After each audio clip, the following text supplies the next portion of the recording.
Thank you guys for joining me today. I'll be going over some EOG release problems just to help you get a better understanding as you work through the problems yourselves.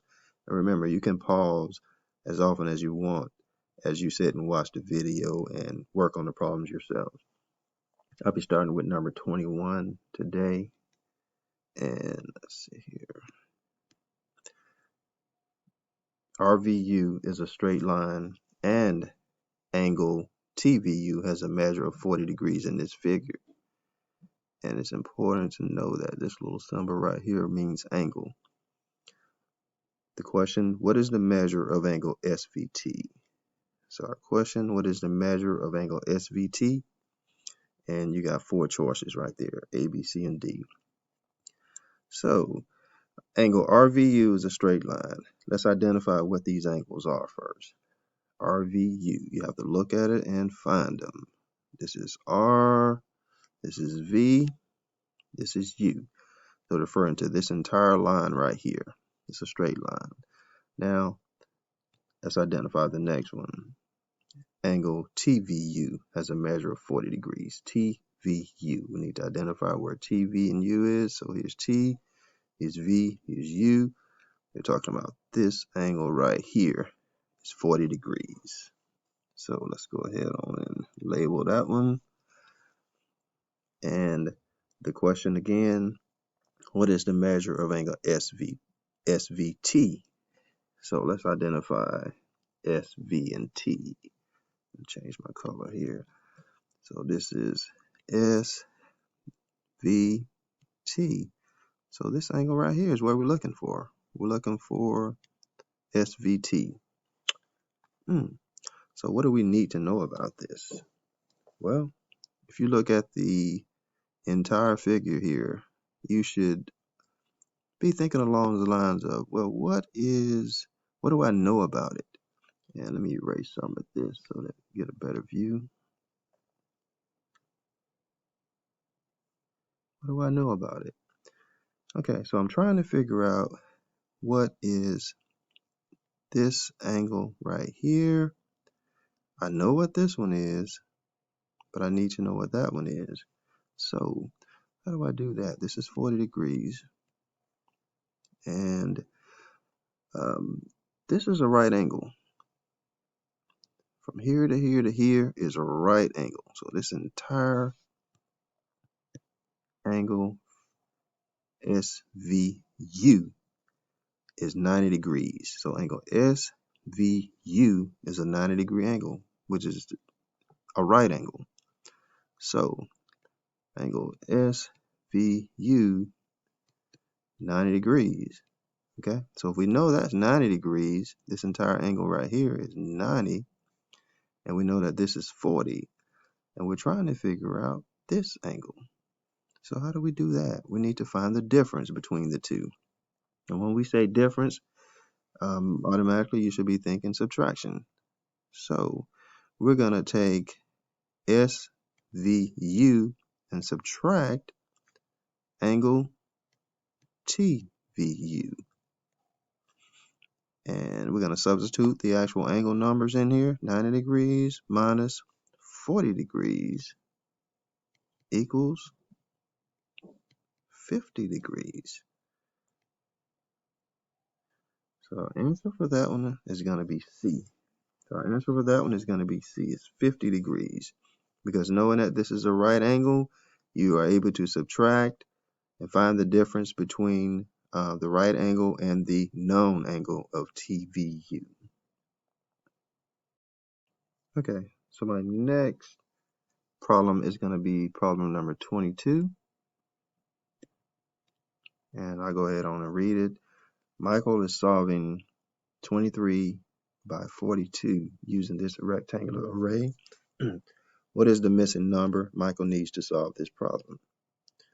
Okay, so let's go ahead and do our cubes on it. We're going to circle the key numbers. You've got 23, 42. And we're going to find our question. What is the missing number Michael needs to solve this problem? Okay. And what's a key word in here or phrase that we need to be aware of? Missing number. Okay. All right. So let's take a look. Again, he's solving this rectangular array right here, and if when you think about arrays solving multiplication problems, you know that the numbers are broken apart to make it easier for you to work with. So let's take a look at this one, and we're going to break apart. We're going to take the 42 first.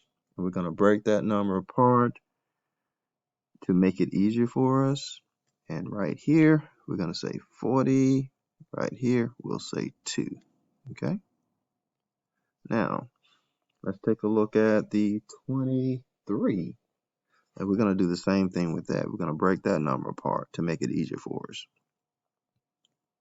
20 plus 3. Okay? So now, it's a matter of solving the problems inside of the figures. So right here, you would be multiplying 40 times 20. And you know that you can look at the 4 and the 2 in here, multiply those, you get 8. And then you would only have to add the zeros, and then you get 800. So 40 times 20 is 800. So let's go down here. We'll look at, you got the 40. 20 times 2. That gives you 40. So you got an answer of 40 right there. And let's see, we're going to go over to the other side. And we're going to do the bottom one. So 3 times 2 is 6. So that's how we get our 6. So what goes over here? We got the 3 times 40. And again, you take the 3, you multiply by the 4, you get 12, and you add the 0, you get 120. Answer choice down here. Your answer is going to be D for that one. Okay, so I'm continuing on with problem number 23. And here we go. Which groups of numbers include only composite numbers? And you have choices of A, B, C, and D, a group of numbers for each. And question, which group of numbers include only composite numbers? All right, so our keywords here, only composite numbers. And you have to be thinking, okay, what is a composite number? Remember, composite number is a whole number with more than 2 factors. So a composite number is a whole number with more than 2 factors.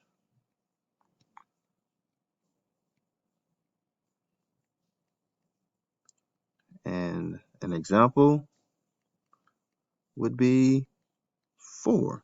So what are the numbers that you can multiply together to get 4? And each of those numbers are going to be factors. You've got 4 times 1, and you've got 2 times 2. Okay, so for this one, there are 4 factors. So that makes that one a composite number. All right, so let's take a look. You have to look at each one really to understand and get it. You got A, 3, 9, 15, 27, 31. Okay, now you should be able to look at these and try to identify, well, which one of these are not composite numbers. And when you do that, you're going to understand that 3, and I'll change my color, the only numbers you can multiply to get 3 are 1 and 3 itself. So that makes that one a prime number. That eliminates that. So that becomes a prime. That eliminates that problem because they all have to be composite numbers. So let's go down to number 2. And to B. You've got 12, 15, 21, 28, and 31. Let's look at these to see if we can find any one of these that are not prime numbers. And I'm going to put not prime right there. All right, so you've got 31. Let's take a look at 31. What are the two numbers that you can multiply to get 31? And there's only 2 of them. It's going to be 1, 31. So that makes that a prime number. A prime number. Okay? And so that eliminates that one also. It's not a composite.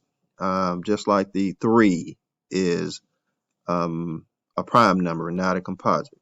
So we're looking for, our answer has to have only composite numbers in it. So now we're going to go down to number 3.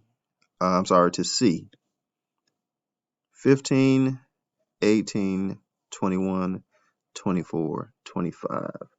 Wow.